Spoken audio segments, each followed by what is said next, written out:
Mulberry ചെടിയിൽ 2 പുഴുക്കൾ ഇങ്ങനെ ഇരിക്കുകയാണ്. ഒരാൾ പറഞ്ഞു, എത്ര നാളുകളായി നമ്മൾ ഇങ്ങനെ അതിന്റെ മധുരം ഇങ്ങനെ നുണഞ്ഞുകൊണ്ടിരിക്കുകയാണ്, ഇനി കുറെ ദിനങ്ങൾ ഇത് വേണ്ട എന്ന് വെച്ചുകൂടെ എന്ന് പറഞ്ഞു. അപ്പോൾ മറ്റേയാൾ പറഞ്ഞു, ശരിയാണ്, ഇത് രുചി എന്നെ വല്ലാതെ പ്രലോഭിപ്പിക്കുകയാണ്. അപ്പോൾ ഇതിൽ നിന്ന് പുറത്തു കിടക്കാൻ എനിക്ക് വയ്യ എന്ന് പറയുന്നു. രണ്ടുപേരും 2 വഴി തിരഞ്ഞെടുക്കുകയാണ്. ഒന്നാമത്തെ പുഴു ഒരു തപസ്സിലേക്കാണ് തിരഞ്ഞെടുത്തത്. എന്നാൽ രണ്ടാമത്തെ പുഴു ഒരു പ്രലോഭനത്തിലേക്കാണ് തിരഞ്ഞെടുത്തത്. ഏറെ നാൾ കഴിഞ്ഞപ്പോൾ ഈ തപസ്സിരുന്ന പുഴുവിൽ നിന്ന് ഒരു ആവരണം രൂപപ്പെട്ടു. പതിയെ അത് അടർന്നു വീണു.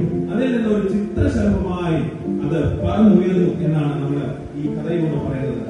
അപ്പോൾ ജീവിതം എപ്പോഴും പറന്നുയരുവാൻ ഒരു സാധ്യതകൾ ദൈവം നമുക്ക് ഒരുക്കി വെച്ചിട്ടുണ്ട്. ഈ നോമ്പ് നമ്മളെ തന്നെ ഒന്ന് സ്വയം നമ്മിലേക്ക് ഒന്ന് നോക്കുമ്പോഴാണ് അത് എങ്ങനെ അതിനെ നമ്മൾ പരുവപ്പെടുത്തി എടുക്കുവാൻ കഴിയും. ഒരു പരുവപ്പെടുത്തലും ഒരു ഒരുക്കപ്പെടലും എല്ലാം സാധ്യമാകുന്നത് ഈ നോമ്പിലൂടെയാണ്. അപ്പോൾ നോമ്പ് ഒരു ദൈവ സാന്നിധ്യത്തിലേക്കുള്ള ഒരു ക്ഷണം കൂടിയാണെന്ന് നമ്മളെ ഓർമ്മിപ്പിക്കുന്നു.